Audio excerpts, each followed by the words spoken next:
Class 5 chapter 1.1 relationship.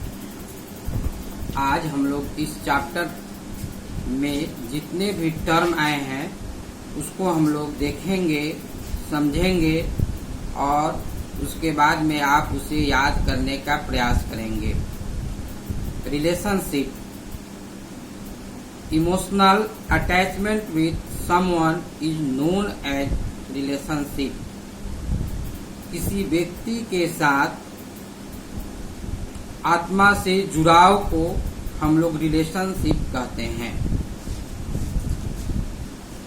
Relationship कई प्रकार के होते हैं, जैसे father son, father daughter, husband wife, etc।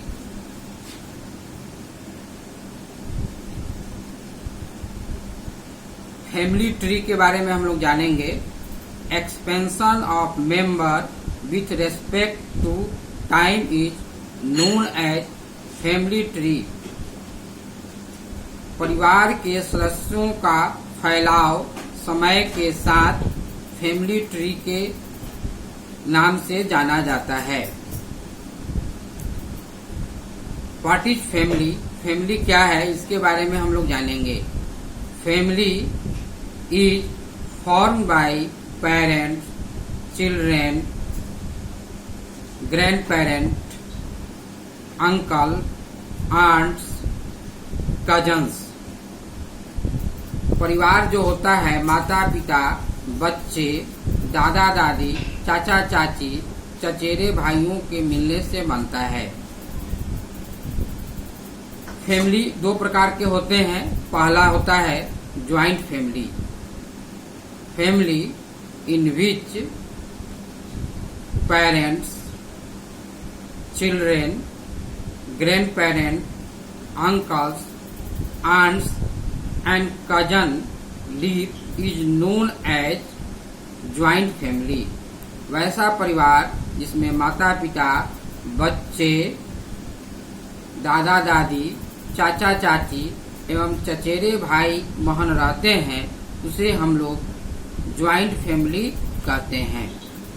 Nuclear family, family in which parents and children live is known as nuclear family.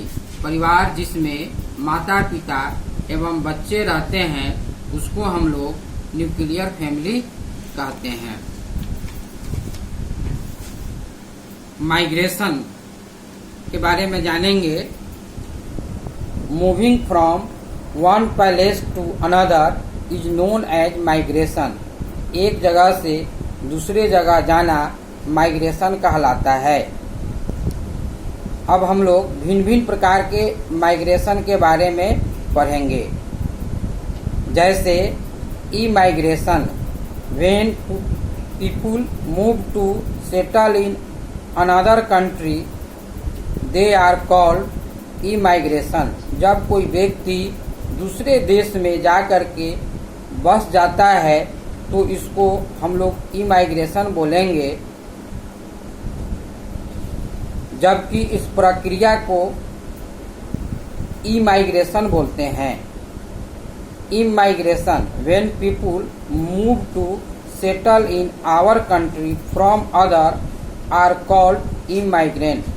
जबकि कोई व्यक्ति दूसरे देश से आकर के हमारे देश में बस जाता है तो उसको हम लोग इमाइग्रेट बोलते हैं, जबकि यह प्रक्रिया इमाइग्रेशन के नाम से जाना जाता है। Refugee, when people are forced to leave their country and take shelter in another country for survival they are called refugee. Refugee को हिंदी में हम लोग शरणार्थी बोलते हैं। जब किसी व्यक्ति को जबरदस्ती उसके देश से निकाल दिया जाता है और वह व्यक्ति जीवित रहने के लिए दूसरे देश में जाकर के बस जाता है तो उसको हम लोग रिफ्यूजी बोलते हैं। अब हम लोग यहाँ पर नेचुरल क्लाइमेटीज के बारे में पढ़ेंगे। Sudden effect that causes great damage of life और property is known as natural calamities. अकस्मात घटनाएं जिसके कारण बहुत अधिक धन एवं जन की क्षति होती है, उसे हम लोग नेचुरल क्लाइमेटीज बोलते हैं। जैसे आप जानते हैं अर्थक्वेक, सुनामी, फ्लड, यह जो है अचानक आ जाता है, जिस पर हम लोग कंट्रोल नहीं कर सकते हैं, यह नेचुरल क्लाइमेटीज के नाम से जाना जाता है। Man made calamities sudden effect that causes great damage of life and property due to human being. वैसी घटनाएं जिसके द्वारा धन जन की क्षति होती है, लेकिन उसका उत्पन्न होने का कारण मनुष्य होता है, मैन मेड क्लाइमेटीज के नाम से जाना जाता है। Brain drain. Young and talented emigrate, then migration is called brain drain. जब पढ़े लिखे लोग अपना देश छोड़ करके दूसरे देश में जाकर के बस जाते हैं, तो उसे हम लोग ब्रेन ड्रेन के नाम से जानते हैं। इसको हिंदी में हम लोग मेधा पलायन भी कहते हैं, जिससे किसी भी देश को बहुत अधिक हानि होता है। अब हम लोग जानेंगे metropolitan city. Cities which population is more than 10 lakhs is known as metropolitan city.